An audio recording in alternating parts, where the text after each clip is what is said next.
Hi, Hey, it works. Anna. Finally made it.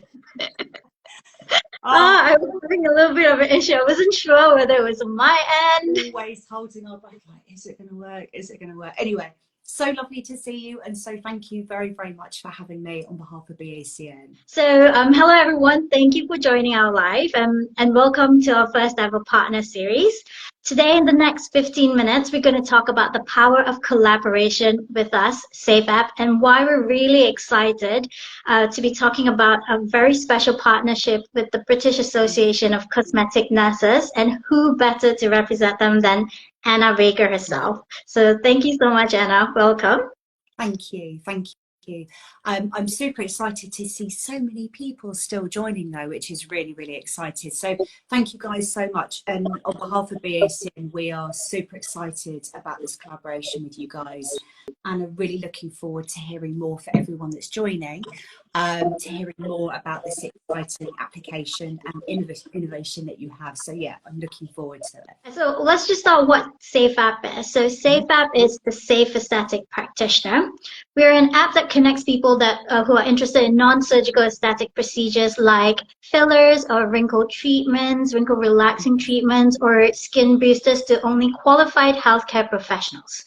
Our aim is to improve the safety and also to reduce the stigma surrounding the industry. That's why we wanted to have a collaboration and partnership with BACN, so that we can actually provide a platform where there are qualified healthcare professionals that deliver these procedures in a safe way. So before we start, I thought I'd just give a little introduction about Anna. Anna, she's a respected member of the British Association of Cosmetic Nurses with at least 15 years of experience in the industry, and she'll be here telling us a little bit more about BACN and the importance of education in aesthetics. So, Anna, if you don't mind, can you just give us a little bit about what is BACN? Of course, absolutely. So I would like to think that we are a progressive and ethical and a highly regarded and respected specialist organisation that really is the voice behind nurses practicing in the medical aesthetic sector. So we're nurse born, we're nurse bred if you like, and we're very passionate about representing nurses within the medical aesthetic sector. So as an organisation, our membership spans the whole of the UK, Scotland and Northern Ireland. We have the management committee, of which I'm part of, and I'm very proud to have been part of a very respected and very experienced group of aesthetic nurse prescribers. But around that centre, a huge number of broader network in terms of our regional leaders. We have more than 30 nurse regional leaders, again, spanning the whole of the UK, Scotland and Ireland, who are very much driving education initiatives at ground level, if you like, navigating sort of peer-to-peer meetings and giving that close, localised regional support to our membership group. We also have a phenomenal chair, Sharon Bennett, who I'm sure many of you know, on reputation, on a more sort of personal peer-to-peer basis. We have our CEO, Paul Burgess, and we also have a fantastic team working very hard from us at HQ. We have Gareth Lewis, who's operations, we have Beck Coleman, and also Abby Gearan as well. So within our membership, we're currently sitting, I believe, at just over 1,300 members on various levels of membership levels within the organisation. So we're very much here and very close with your values in terms of education and support for our very valuable members. So just a little bit more, as a patient, why is it important that your practitioner is a member of the BACN? What additional benefits would that be if I'm a patient looking? Yeah, I think it's a really good question, because our members, I think, by actually sort of being part of the BACN, demonstrate a commitment to learning, a commitment to safety, and a commitment to continue sort of keeping at the forefront of developing their educational practice. So coming back to sort of our regional presence and what we're offering across the UK, our regional leaders very much spearhead numbers of different peer regional meetings throughout the entire year. So these meetings will be wholly centred around education. So with members attending, there are also updates in terms of mandatory training as well. We have our 2 annual education events. We've just had one on Friday, our spring symposium. But the whole focus of the BACN is centred around education, safety and best practice.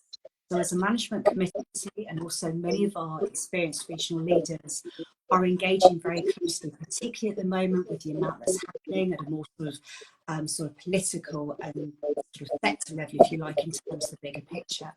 More than ever, the voice of nursing in terms of what we do in medical aesthetics is so important. So, you know, wholly encourage nurses and their patients to understand that with the nurses providing their treatment by being linked to BACN means that they really are the forefront of being safe and qualified and experienced and, you know, well educated. Exactly like where we stand with our platform, where we ensure that practitioners are verified and qualified. So on our platform, we look at things like DBS, insurance. We ensure that practitioners are either registered to the GMC, NMC, and GDC, and we ensure that there are training certificates that are matching towards the treatment that they provide. So that's how our platform works. And I think that additional collaboration with BACN acts as a second step of verification. So practitioners with the BACN logo on our platform, it has that added verification that they have the appropriate training, insurance, and qualifications, as you have mentioned, that your nurses actually have to have for the membership. Am I right in saying that?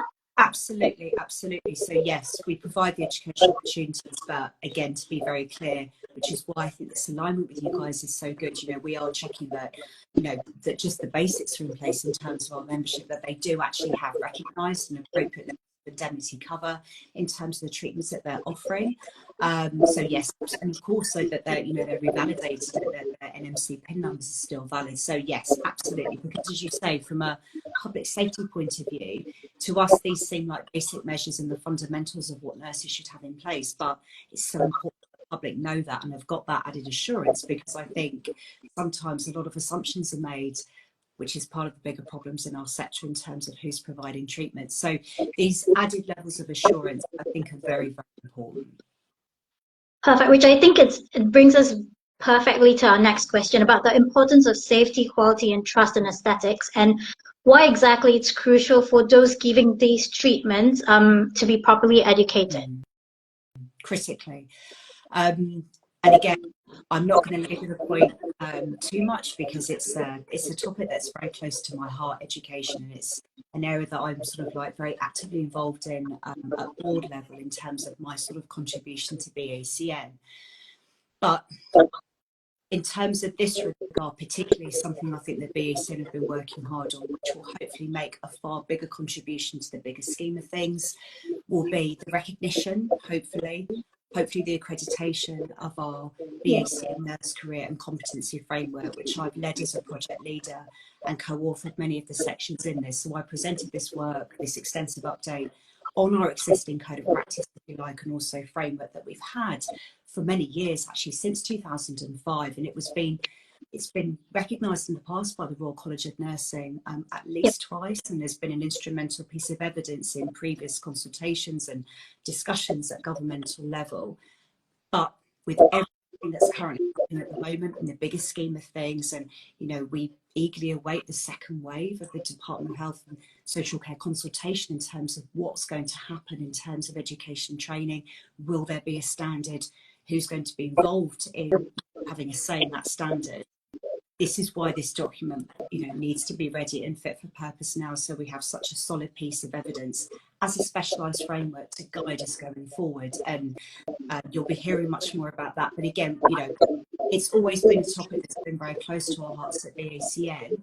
But I think particularly with what you guys are offering, there's a very nice alignment, because it's underpinned by all the principles that you have within your app as well. Yeah. Just for those who are joining, I just thought we'll just do a little recap. We're just kind of talking about why it's very important when you choose the right practitioner for you when it comes to aesthetic treatments, that they need to be educated, and why safety is a big thing. I think, like, also from our stance, the main reason why we push healthcare professionals like doctors, dentists, and nurses is because what we worry about is complications. Yes, they occur, sometimes quite rarely in someone's practice, but our thing is where people can actually realize that a complication like diagnosis is key, and diagnosing the complications earlier is very important, and then treating them. So I think like that's why doctors, dentists, and nurses are perfect on this area, and that's why we're very strict on doctors, dentists, and nurses. Is there any thoughts on your side on what you think about that, like the complications bit within aesthetics? I think it's a huge topic, and topic I think that we could probably talk about for the rest of the afternoon. So That yeah, is true. I've got Quite a huge plenty to topic say, to be fair. believe me. However, we're not really here to talk about me and my views, but I think from BACN side, you know, we've always liked to feel like we've got a very close alignment and a huge amount of respect, and encourage our nurse members to certainly work within their field of competence, know their Yep. limitations, work within an experienced multidisciplinary team. And that doesn't mean to say that they should be having access to these healthcare professionals that we just mentioned actually on site. It's more about just knowing that that support, even if it's there at the end of the phone, you know, via BACN, via that regional group, via a member of the management committee, one of the regional leaders, even the education committee as well, which I've yet to mention. You know, there are many facets to what we offer educationally and as an organisation. So those are the things that we've always, and you know, the competency framework is really heavily leaning on that aspect, that this is not about isolation and working, you know, purely independently in any context, because complications, let's face it, will happen to those of us that prescribe and have got, you know, postgraduate qualifications. It's about being prepared and knowing what to do. We also would always encourage our nurse members to be members of, you know, either or, ideally both, the CMAC organisation and also the ACE group world as well. We're fortunate that we have Sharon King as our respected vice chair, who has a huge amount, and indeed Linda Mather as well, one of our BACN management committee members, and indeed, so we have that actual, you know, experience on our committee, of course, but nonetheless, we are fortunate, I think, as a specialty, that we've got such pioneering and forward-thinking organisations that we can attend conferences of. But ultimately, our belief has always been, as an organisation, that we feel that these medical procedures should be performed by medical professionals on a statutory register. There's no question. BACN have always been very, very clear in that regard. Perfect. And then that's where we align in our aims and objectives for actually making this industry safe. And that's how we feel at SafeApp, to provide this platform where there's qualified and verified healthcare practitioners who are doctors, dentists, and nurses who are able to provide these treatments in a safer way, as safe as possible. I think that's all we have for today. Is there anything else you want to add or anything before I quickly jump on to SafeApp? I mean, if I can speak plainly, which I know is unusual for me to speak, honestly, but I'm, you know, on behalf of the management committee, I'm super excited about this, because I was aware of you guys, I'll be honest, but I didn't kind of have the insight in terms of exactly, you know, what's offered. But I'm super excited through it, and I think it's a wonderful alignment for us at BACN to be partnering with you guys, because we have the same values, right? And I think it's a brilliant initiative, and something that, you know, we're very happy to sort of talk more about to our membership and engage more with you guys. So I'm really excited about it, and I think it's a fabulous thing that you've developed. I really, really do. Perfect. We're also really excited on this collaboration. For those of you that are looking for qualified aesthetic practitioners out there, just download SafeApp. So it's SafeAP. It's available on iOS and Android. Or you can actually just go to the link in our bio and click that to download the app. If you've got any questions or anything you want to ask or more information, whether it be Anna or myself or in general, just put it in the comment or DM us, and we'll get back to you as soon as we can. And yeah, and if you need any more information, we have a few posts coming out in the next couple of days, also in the next couple of weeks, kind of talking more about the app, more about the collaboration. And we also have a podcast coming out later on in the year with BACN, just to talk a little bit more about safety and hopefully a little bit more of an update on what we're going on in the aesthetic industry. And yeah, I think we've come to the end of our lives. So Thank you, everyone, for joining us. Thank you, Anna, so much for joining us on this live. It was my first live, and you made it so easy. So thank you very much. I think you smashed it, honestly. And you know, I can talk for England, so you know, I'm happy to be anyone's swing woman online.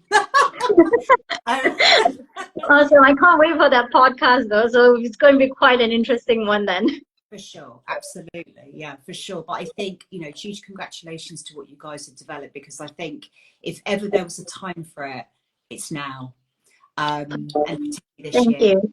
So huge congratulations. I think it's steeped in safety and it's here for the greater good, right? So, you know, we applaud that and I think it's fantastic. So congratulations to all of you, and we're excited for this collaboration. Awesome. Thank you so much. Thank you guys for having me. Have a great day in clinic, everybody. And yeah, watch this space with these guys. So thank you so much for having me. Thank you. Thank you, guys, and hope you all have a great day. Thank you. Bye. Have a good